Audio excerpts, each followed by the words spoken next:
नमस्कार, प्रणाम सब गोटे के। हम वंदना झा आ यहाँ सबके सामने एक चैती लौक है, तो आशा करे यहाँ सबके नीक लागत। सूतल पिया के जगावई हो रामा, कोयली तोर बोलिया। सूतल पिया के जगावई हो रामा, कोयली तोर बोलिया।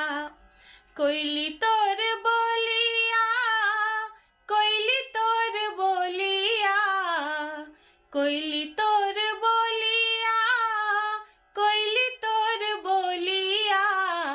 सूतल पिया के जगावई हो रामा, कोयली तोर बोलिया।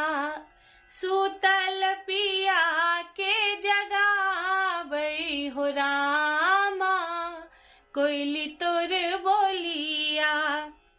आन दिन बोले कोयली भोर भिन सरवा, आन दिन बोले कोयली भोर भिन सरवा।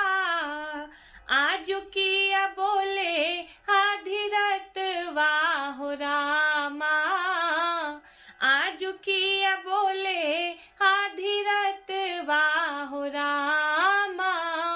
चैत महीनवा सूतल पिया के जगावे हो रामा, कोयली तोर बोलिया।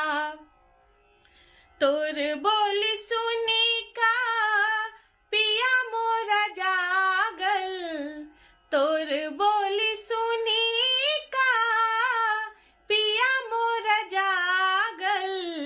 उठत चलल परदेसवा हो रामा, उठत चलल परदेसवा हो रामा।